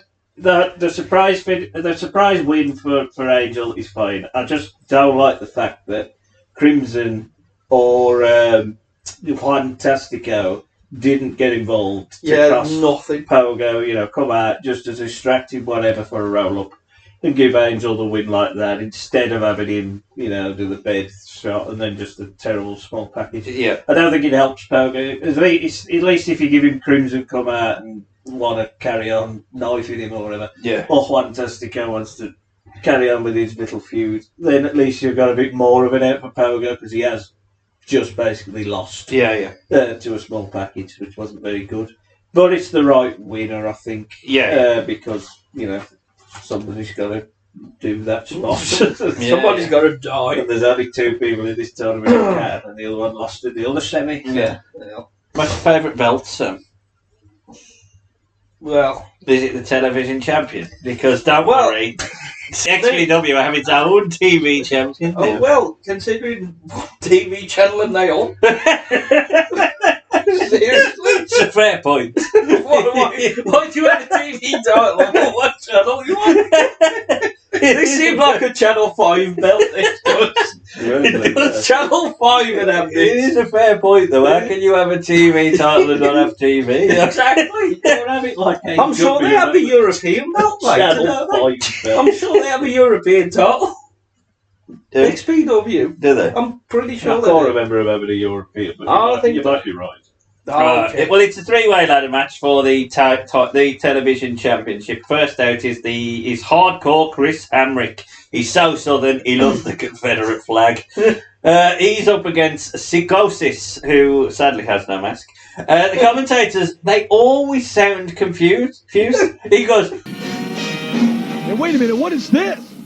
wait a minute, who's this? And I just thought, it's the guy who we're fucking expecting. He's the one who fucked in the bed. Wait a goddamn minute. I could not for the life of me understand why he said that. Wait a minute, who's this? It's Chaos. What is your fault, man? Bloody champ. Who the fuck did you expect? Oh dear me. It's Chaos who's our champion. Completes the triangle. I thought it was Kid Chaos. Or is it just Chaos at this point? At this point, it's just Chaos. He did. I've got to be brutally honest with you. At this point, I had a break because I was looking at Cage Match to get a bit of background on Chaos. Chaos did wrestle a legitimate match on Raw. He was properly on Raw. Yeah, I know he got tryouts. He got tryouts, but he did have a few dark matches. But he had an actual match on Raw against Snitsky, and I thought, well, I'm watching that. Was it a babby that they killed? No, so he was out to fight Carlito. Well, it was a weird show, that Raw was. That was a very, very weird show. It was in 2007. Was he on the dark side of the ring? Yeah, the talking ones. Yeah. And he was out to fight Carlito for some reason, and then Snitsky come out and beat him in under a minute. And Moolah died that day as well. So. What a day of wrestling. Happy day. Yes. Chaos versus Psychosis versus Hamrick then. So Hamrick and Chaos trained at arm bars and arm drags. So we get the respect matchup, and then Psychosis has a ladder and watches. So he gets involved, and they have a three-way respect spot. Hamrick and Chaos trade shots as Psychosis tries to focus on winning. The ladder is set up in the corner, and I think Psychosis walks up and top rope dives outside, but of course the camera misses that. Yes. Hamrick hits a facebuster to Psychosis. Hamrick with a unique sort of double submission, which is like a toe hold dragon sleeper. That was called, the pendulum hold. Hamrick then misses an elbow to Chaos, who hits a springboard style moonsault. And then the old enemies of Hamrick and Chaos, which I think is the main feud here. We had enough money for Psychosis. They hit a double team sort of suplex stunner to Psychosis. Chaos is wishboned into the steel post now as the other two competitors team up, and then Psychosis reverses a powerbomb and grabs a chair.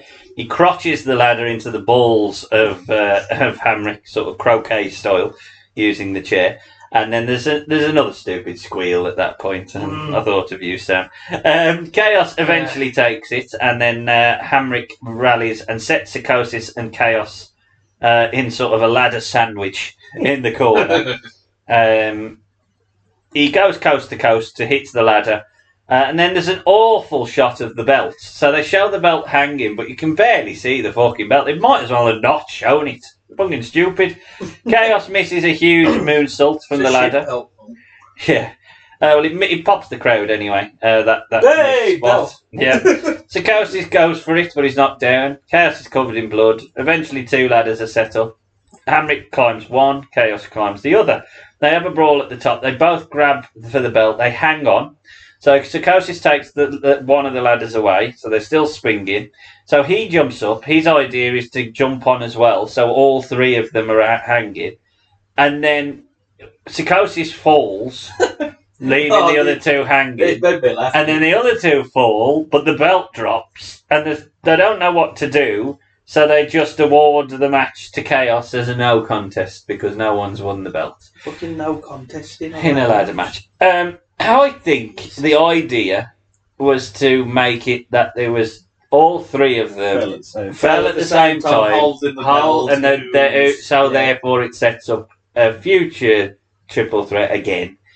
But Psychosis drops and fell, and therefore they did that. And I don't know, I get it, but sometimes these over convoluted spots are just better off not being done. Just do it. You're just better off just having a winner. Tried to do it there with was it Seth and Dean, where they both dropped with the belt and then Seth just grabbed it, and that's how he carried on. I know somebody's done that. Yeah, it is hard to time it. Yeah. I think all up to then they worked really well. I mean, it's certainly not Razor Shawn, but for this it was a fairly well. I like Chris Hamrick. I think Chris Hamrick's obviously a good worker.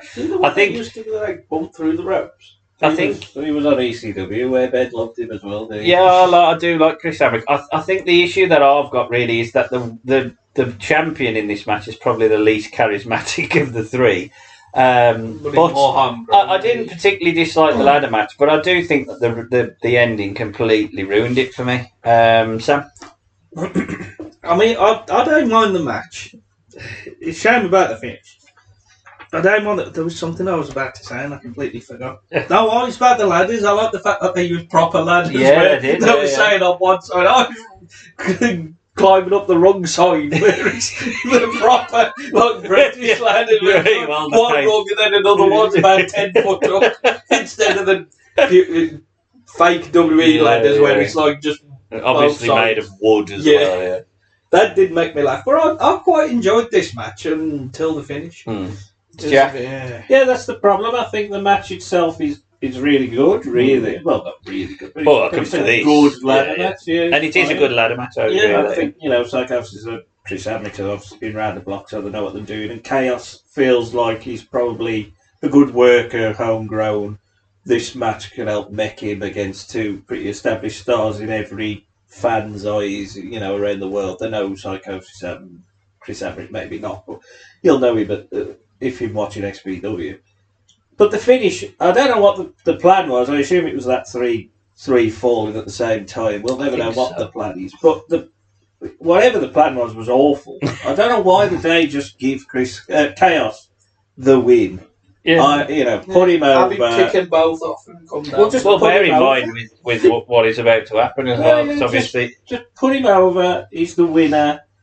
He's dominant champion. He's won a triple threat against two established stars. Instead, it just makes everybody look a bit shit. Yeah, in my eyes. I'd agree with that. And it really takes away from one of the best matches on the card. That's not even say there ain't many good matches. It is one of the best matches on the card. Oh, by far. And ultimately as well, whatever the finish was, Chris Admick afterwards looks fucked. And it's he's down for a while the crew clear. I mean, he does look completely fucked. Oh God, this champion. So the XPW World Champion is led out next. It's Johnny Webb. Oh God, Johnny Webb. He's led out by the CEO. It's Rob Black. Webb is our champion, chosen as the Enterprise is the thing that GQ money is in. Right. And Webb has allowed Veronica Kane and Enterprise to choose their opponent for Johnny Webb. Oh, this is also a loose-lead town match, but we'll find that out later on. Well, we're not told at this point. Fucking gimmicks do you want to this? Ode to Joy plays, and as I say, Veronica Kane comes out. It seems to me that she's picked... Oh, no, Chaos comes out first. Yeah. Then Veronica Kane comes out. She corrects Black, saying that he's not very smart. He said that she could pick an Enterprise member, but didn't say that it had to be a current member. So, out comes their choice. It's fucking Shane Douglas. Hooray! There's a hardcore promotion, we're on. I think he was taking over at this point. Of this company? Yeah, because obviously what he says at the end, I think he was sort of the main booker for it. Is that because Black was going to jail? Possibly, yeah. Not quite the Vince McMahon, Jerry. He's like, this is what would have happened in '93. Yeah, that steroid trial worked out completely different. I've put that Johnny Webb is probably the most unimpressive world champion I've ever seen in my life. Is he a gangster or a ninja? Champion, but he does give him a run for his money. Yeah, he's so awful as a choice. On this company, I am judging it just based on appearance and wrestling ability and what I can say. He would be like lower fodder for this company if I was booking it, because there's so many better, more suited champions than fucking Johnny Webb. Well, I think the main title was the Deathmatch title. Well, but then still, don't have a world champion, because as soon as you have a world champion, it's still the world title, and it's on him. Yeah, I mean, thank God, and this is Johnny Webb. This is a statement I won't make very often, and it won't particularly sit well with you, Sam. But thank God for Shane Douglas, because this company is desperate. I kind of agree. Desperate for a bit of star power at the top of the card, and someone who can legitimately slow things down a little bit, work a little bit. Okay, his promos are a bit carny, which is probably why he ends up in these sort of companies. But I do think there's a place for Shane Douglas in these sorts of companies. Was it just before Shane Douglas come out where I can't remember her name? Veronica Kane. That's it. Was her talking, but the mic won't work? Well, Sarah watched the last two matches with me, and all she did was moan about the quality of the audio. Was terrible. It was absolutely awful. And she should have made him watch the other matches. Oh God! I mean, that should have felt even worse than she does at the moment. That's what gives her the kick. Yeah, the referee decides that Shane can't use the cast. Remember that. Webb rubs his finger on his arse and offers a test of strength. What a knacker. I think he is a comedy character, but I don't know why he's world champion. Why the fuck is he world champion? Because I think, is he supposed to be like Homeless Jimmy kind of levels of... Is he a thinker, not a stinker? Thinker, not a stinker. Worst spinning heel kick ever. Douglas suckers in and leg binds Webb's leg on the bottom rope. There's a snap and trap suplexes. A chin lock, but Webb breaks loose. Uses a cable to choke Douglas on the outside. We spill into the sparse crowd. Douglas with a chair shot, and then Webb rallies. Douglas is sent into the stands head first, and then Douglas hits a kind of crossbody from the guardrail. There's a low blow by Webb, and then a bull shot into the scaffold. I do like how the commentators just tell you when weapons will be used. They just go, oh, well, coming up will be this chair shot. What the fuck? Coming up next to bin. Hooray! Douglas's back body chopped onto the car. He's got a cut, and it looks like a hard cut on his back. Because no one's blading on their back. Douglas takes the flare bump from the top turnbuckle, but it doesn't slow his offense, and he hits a scoop slam. He teases using his cast, and Veronica, gets a chain from a suggestive area of her body. And it's pointless. We have a ref bump for next to no reason. There is some sort of move which gives us a visual win for the champ. I mean, I don't know what that move was, but twisty shitty move. It's awful. The ref is out. He sort of counts. Well, he goes to count, but the champ's already just rolled off. Webb's just not asked anymore. The commentators tell us that this is a loser leave town match, which I didn't know until this point. Douglas then has just returned. Douglas, who's just returned, is in a loser leave town match. It's fucking amazing, isn't it? Well, you just came here. Why? Maybe he meant Rob Black and Veronica Kane is the loser. Possibly. It would be nice if they explained that. Because it sort of ties in with what happens later. But they don't explain it. Belly to belly for a 2 from our challenger. That's his finish, isn't it, Douglas? Yeah, belly to belly, yeah. That's a 2. Douglas gets into a shoving match with the referee and then just clocks him with a cane. There's a standing spine buster by Webb, but a third ref can't get the count. It only gets a 2. Series of near falls, which are awful. Belly to belly by Douglas, and it is over out of pretty much nowhere, it felt like. Douglas now is in. He celebrates with Veronica Kane, only to headbutt her and hit a fisherman spike suplex. Black and Borden were in on it all along, it seems. They get in, they're with Douglas. But wait a minute, here's another swerve. Douglas clocks Black, so Black's been laid out. The vice president, fucking Kevin McAllister, the vice fucking president. Home Alone kid here. The skinniest fucking... I mean, what the fuck is this mook doing? Jesus Christ. He's out. He's got like a fucking briefcase. I don't quite understand what that represents. Is it that they've given him all the money or something? I don't know. He's been signed over to it. It has somebody. What did it got a new belt, eh? Oh, I didn't see that. Yeah, they gave him a new XPW title. The one that looks out of the one that looks suspiciously like the ECW world belt. That. Right. Borden takes her mask off and then kisses Douglas. She was in on it with Douglas all along. Borden is going to divorce Rob Black.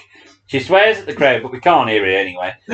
Douglas cuts a better promo about Black being laid out and being their hero. He hugs the vice president. And then another swerve. He hits the belly on this fucking Kevin McAllister move. Of course he does.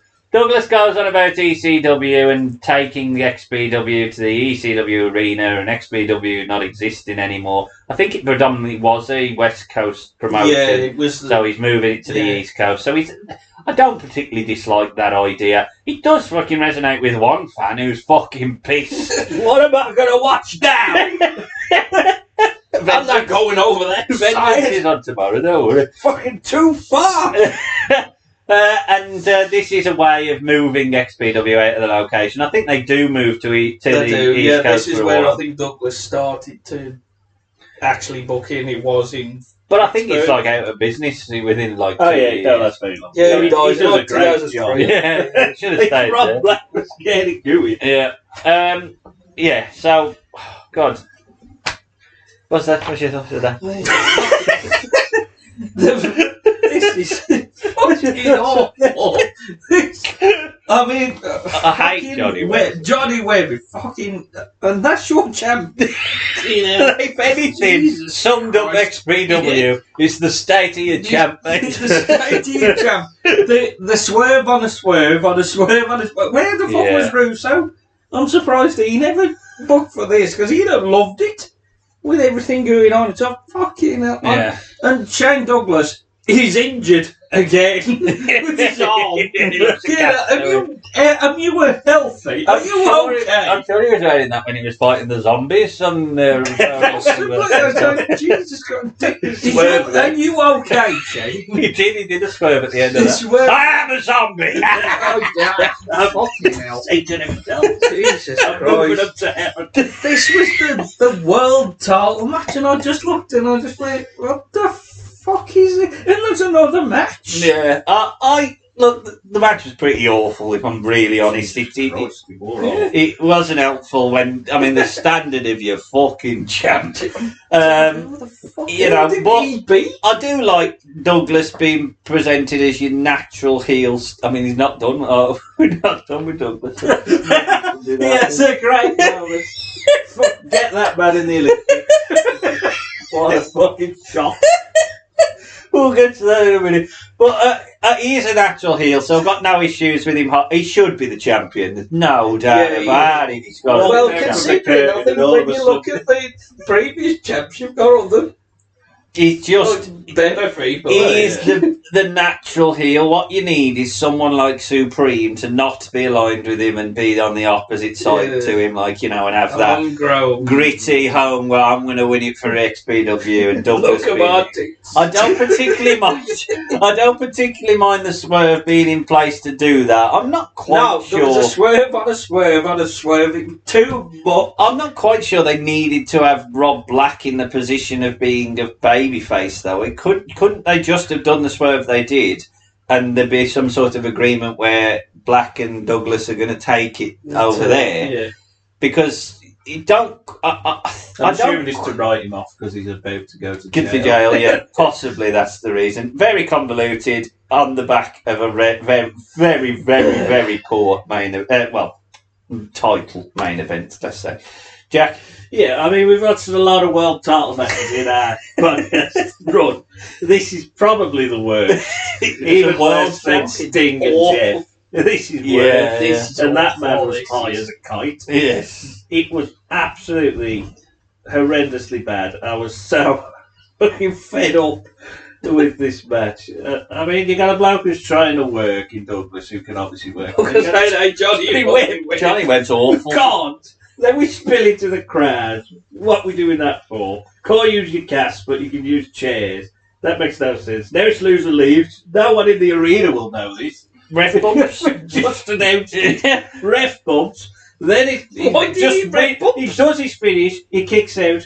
2 minutes after, I do the same move, and I've won now out of nowhere. Yeah. Then I've swerved Veronica Kane. Then I've swerved Rob Black. Then I've swerved Kevin Finrock. The old Finrock. There's a new fucking belt. There's so much going on, but it's so Shane Douglas. If you want Shane Douglas in a nice little package, this is the match to watch because everything's in there. If Sid James was a wrestler, he would be Shane Douglas. That's all I'm saying. It's weird because it's absolutely fucking awful. Oh, God, it's awful. But it is the one match where we've got to the right finish of Shane Douglas's champ, and we've got a story. It was absolutely so important to happen, yet absolutely annoying that it did. How we got there was the worst way possible. Terrible. Well, but don't worry, because our final is a 40-foot exploding scaffold match for a reason. The size of that fucking gap. Now, why didn't they highlight that throughout the show? Look, that's where the winner of this is going to be. They could have on the actual feed of the pay-per-view, but because it's a DVD, maybe. I expect they didn't. I don't know. Hardcore Homo is out first. He gets a very stalled entrance before we get the announcement, and the announcement of the Human Pork Factory of Supreme. Now, I do like the Human Horror Film nickname. I think it's a good fit for... When I heard that, I thought, okay, that makes a bit more sense. The only thing I will say is there's a lot of horror characters in this company, isn't there? Somebody's head and took his blood. And one of them's Pogo is acclaimed. This man just does a big splash. Yeah. Horror film. Supreme versus the Hardcore Homo then is our main event. Angel offers his hand. Supreme sucker punches him.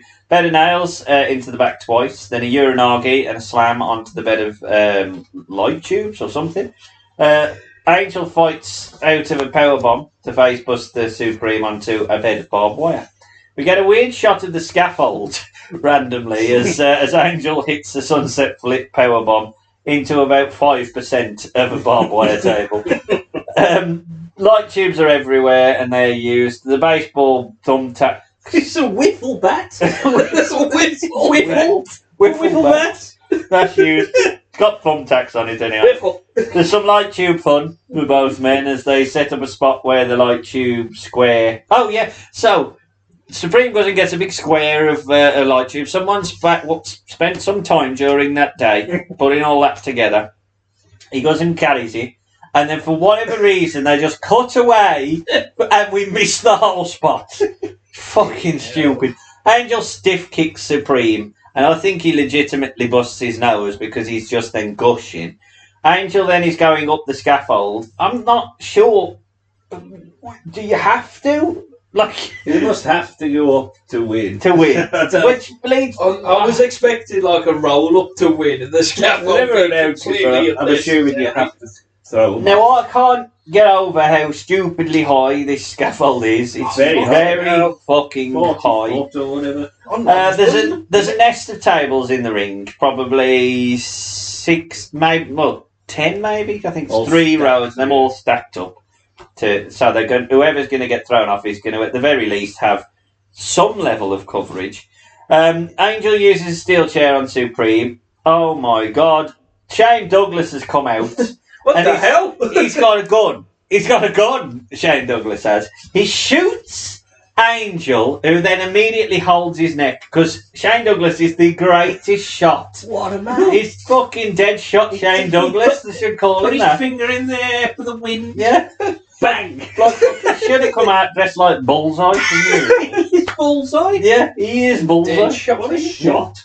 He holds his neck, and then he's not done. He's getting the second shot. He does it again! Shoots him again. The other side of the neck. Fucking what a man. Oh dear. I mean, it's not good enough that Supreme would be strong enough to throw a hardcore homo. If he's got to be shot in the neck with a fucking gun. He falls, staggers, and does a flip through a 40-foot table. And for the only thing that I will say is we've watched a few of these exploding rings. It fucking looks like boom. It really looks like it explodes. Boom, dynamite. It fucking blows up. Supreme's called the winner, and we immediately turn the feed off. We've done. I like the fact you could see the explosions on the tables around the ring. Yeah, but I mean, it was impressive. Yeah, compared to our AEW, who's got 1 billion times more money did with theirs. This is exactly how you're going to do it. No one's getting paid now. We've spent it on the phone. Exactly, yeah. Shane Douglas is out of there. Speak to me. That's why they had to get rid of Johnny Webb. We've used your salary on fucking explosives. And it was the right investment. I mean, to be honest, I don't get why you're turning Supreme heel, which I presume is what's happening here. That's what I don't get. I mean, I don't know for certain that Supreme is aligned with Shane Douglas, but, you know, the ending was the right thing to do in terms of King of the Death matches are always difficult. And if it just ends with the pinfall, it's always going to be like, you've got to build to like a proper crescendo. Somebody exploding. Somebody's got to die. I'm not sure it was the safest way of doing it. It was stupidly dangerous, but the explosions was really impressive. It did feel like an action movie ending. The show didn't really deserve the level of pyro that it got. but they spent money in the right place for there. But I just dislike the ideology behind this, which is Supreme aligning with Shane Douglas, because Supreme weirdly feels like a babyface, like a career babyface. You know, he's our He's one of our own. He's one of our own. The XPW crowd. Yeah. But the rest of the match was pretty wank, as you would expect. Jack, Sam? I mean, the the size of the scaffold when I saw it. So, Jesus Christ. Then with the finish at the end, I don't really care where this goes, to be honest. Who gives a shit? To be honest. It's jail. We just blew up somebody. Who fucking cares? At least it's over. Yes, it's finished. Jack? Done. You know, the hardcore brawling round the ring is fine. It don't make much sense that you have to then climb it. You should really start on top of it. You don't have a match. Well, just fighting around. The problem it looked like a pretty good structure. Jesus Christ, we've seen what WCW put people on and stuff. Shaking around. Yeah. That was pretty well built. I think, to be honest, the only issue was from a crowd point of view. Fuck all, do you know what I mean? And they have a cameraman on top, because in the video package after you see the shots. And they never cut to it during the video package after. Yeah, the video package HD. Just have it from there. Yeah. But, I mean, the match itself is okay. And then, you know, falling off, fair play to Angel. Oh, God, It's a hell of a bump. It's a very good explosion. The Shane Douglas thing is just weird. Why are you here? It's a death match. We're going to have a big explosion. Fine, if that's what you like, you'll get what you like. But we still have to put a bit of bollocks in. With Shane Douglas being the best fucking sharpshooter in the world, with the tiniest little gun, shooting 2 darts straight into his neck. What a shot! 40 foot in the air. And we've turned the baby face heel. The one that you care about is now a heel. Yeah. Which is just annoying. Oh, so stupid. So it is bollocks, really, at the end. Yeah. It's just stupid. It was the right winner, at least. But the way we got there was just atrocious. Yeah. Yeah, I'd agree with that. I mean, Sam, you want to sum up your feelings overall on this show? This was shit. I think I'll leave it there. Leave it there. I mean, overall, I probably got roughly what I expected, but I was surprised on how badly booked some of it was, in that the quality of the wrestling, I was never expecting anything other than dog shit, and I pretty much got that. I was just surprised at how poorly they chose to decisions. You know, I know that happens regularly, but it is eye-opening that wrestling always seems to make the wrong choice. Jack? I was, you know, the problem is the 2 last things are really bad, I think. Well, Shane Douglas and we turning Supreme heel, that's shit. Yeah. Although it's the right winner and the explosion's very good, so at least you've got that. And then the world title match is fucking awful. Yeah. But it does have the last moment of Shane Douglas being the top heel. So at least you got to the right finish. Yeah, so the last 2 things you see on the show are pretty shit. Yeah. Which leave you with a bad taste. And everything else before it, great.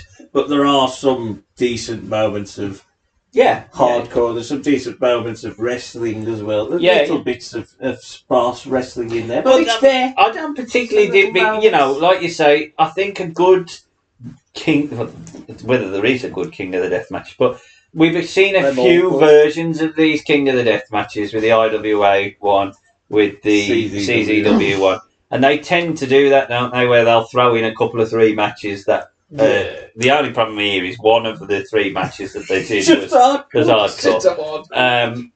So on that point, I suppose there was some decent wrestling. I think there's a couple of decent wrestlers in this company as well. I think there's some strong characters. There's some characters that you care about. Yeah. And that's the thing. I think that's what they have at this point in 2002 is a pretty strong depth of roster that people are going to care about. They just all pretty badly trained wrestlers in tracksuits. I think that's where it's going to end. Oh, it's going to end up like that. Yeah, it is that metal. That's the problem. In a lot of this hardcore stuff is just becomes that. Whereas I don't think we quite got there. There's no one like horribly. I think the worst person I think in the company is the world champion. Yes. The rest of them can all kind of work, even Vinny.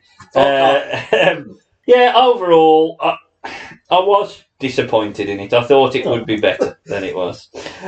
Match of the night, then. I'll give it you first, I think, Jack.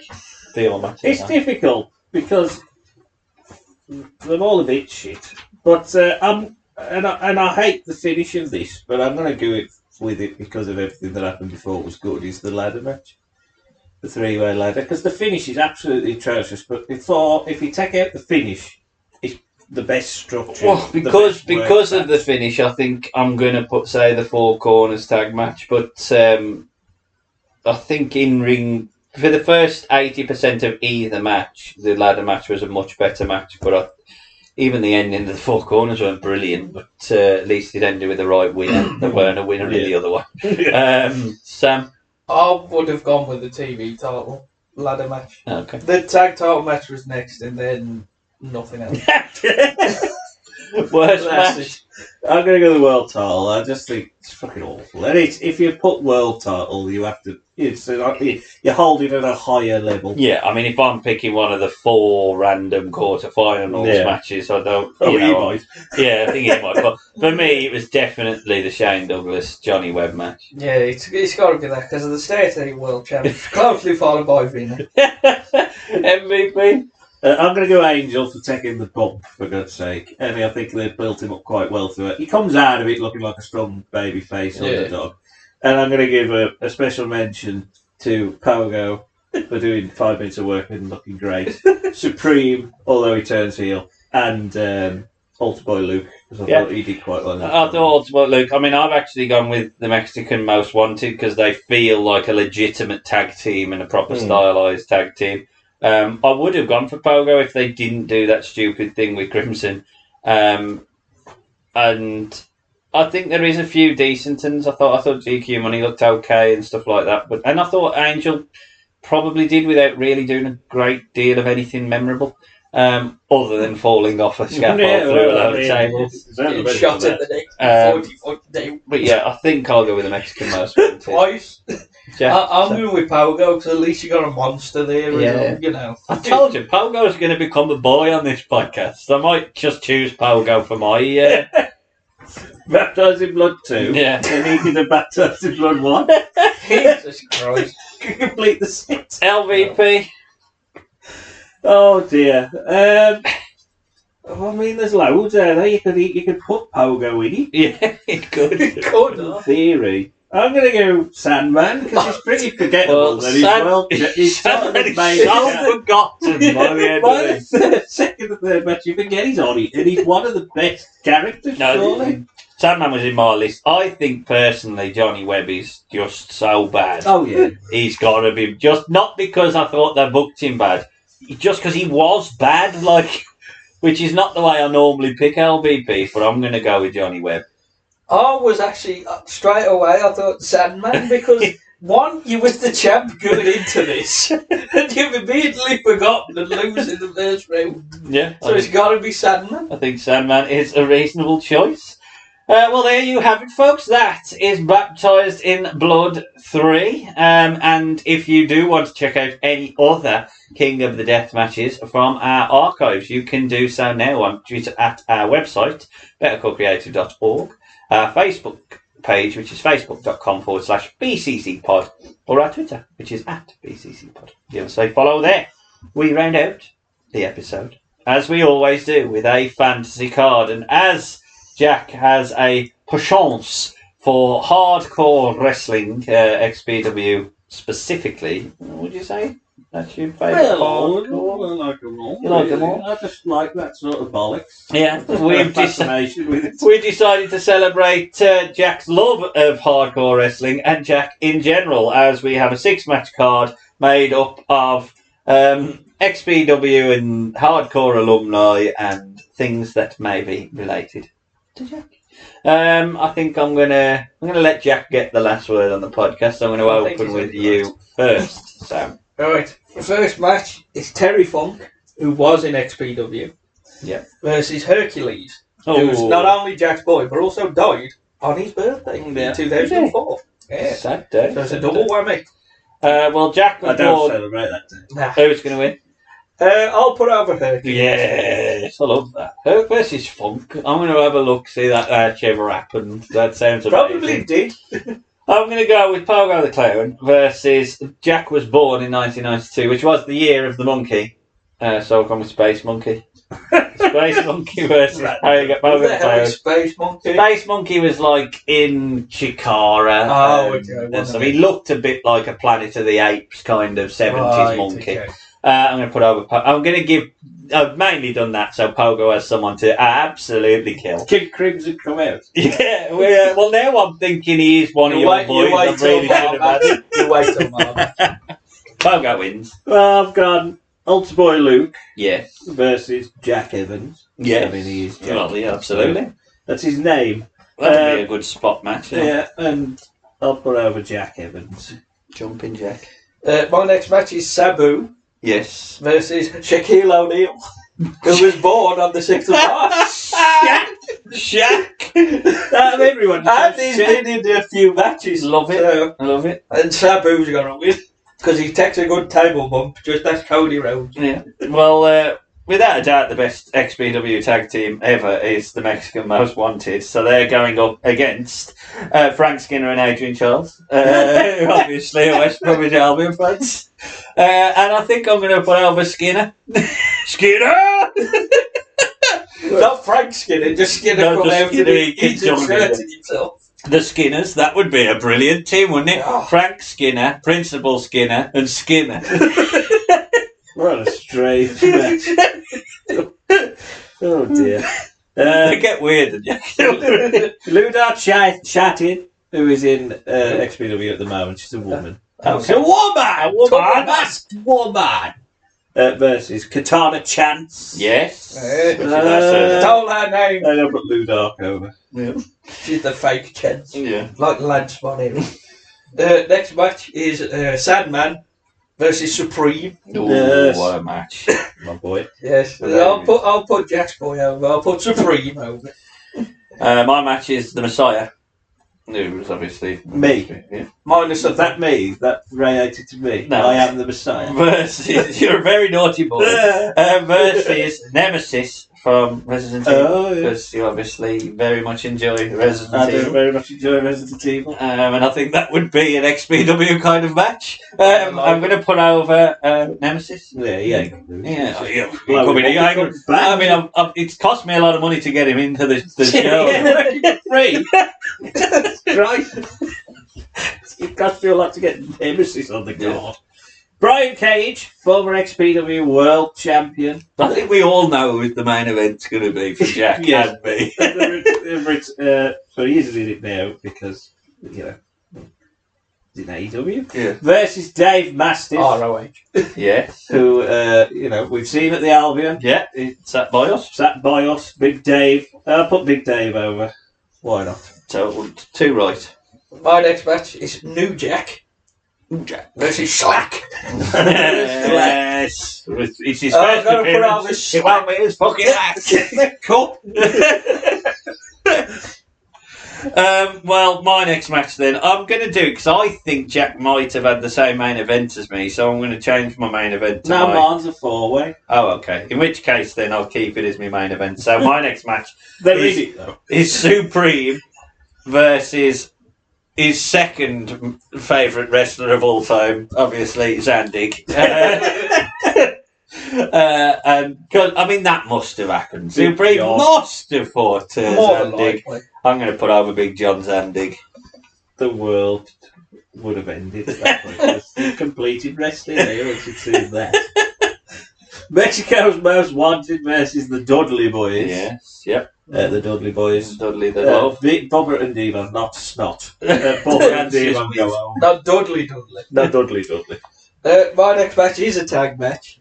It's Mexico's Most Wanted versus two people who were born on 6th of March. Ken Kennedy and David Flair. And David Flair takes a whooping. And he's Mexico's Most Wanted. Too right. Takes a whooping. My sub-main event is obviously Rob Black, who is very XPW since he owned it, versus Mr. Millman.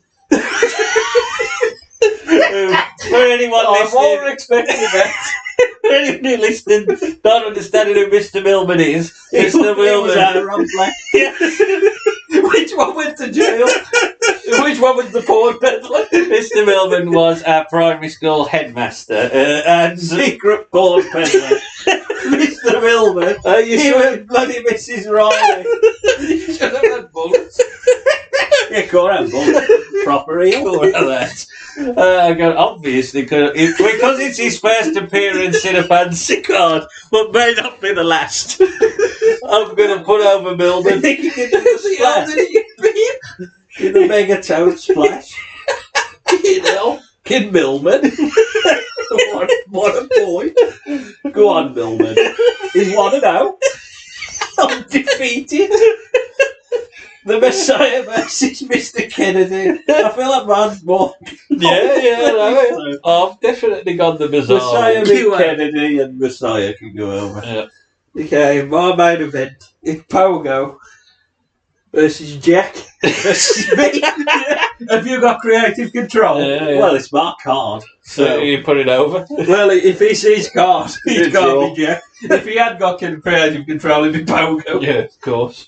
My main event is Schlack versus. He always is in the main events on Fantasy Cards. Big Daddy. Big Daddy. Obviously, he's Big Daddy. Oh, yeah, he's taking a bump off a foot. And I know why he's losing. So, sorry, Schlack, but Big Daddy is following Millman's lead. Big Daddy and Millman.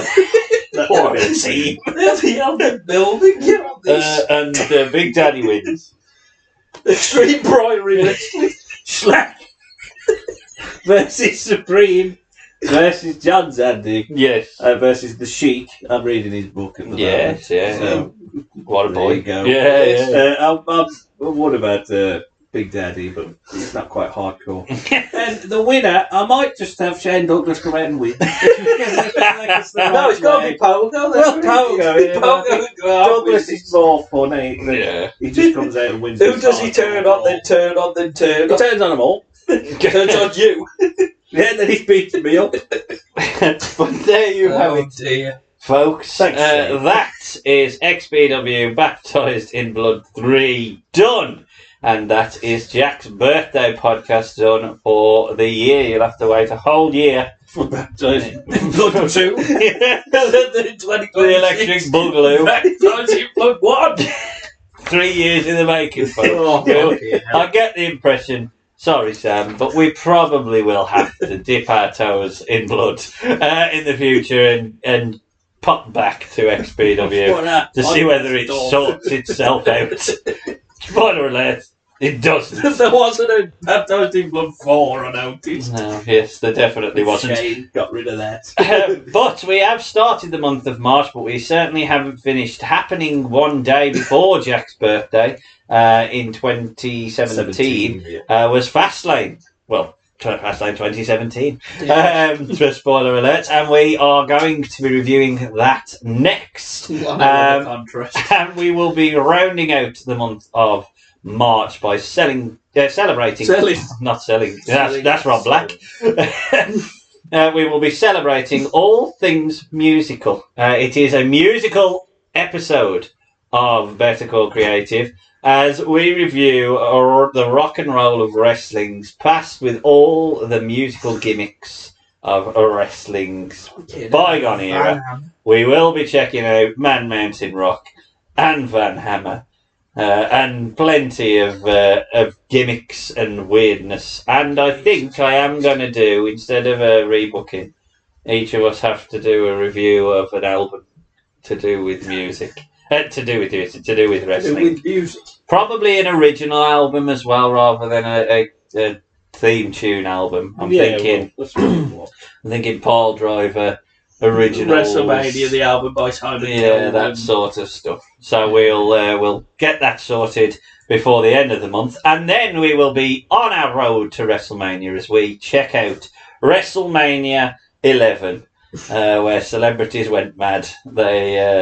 And it opened with the Blue Brothers. It opened with Natty. Yeah, not the Blues Brothers. That's on a different podcast. But we hope you will be back for that in the future. But that leaves me to say, from he still hates XPW and all things hardcore, it's Sam Chance. Goodbye. You don't hate everything hardcore. It's Jack Chance. Goodbye. Goodbye, folks.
Solitary question.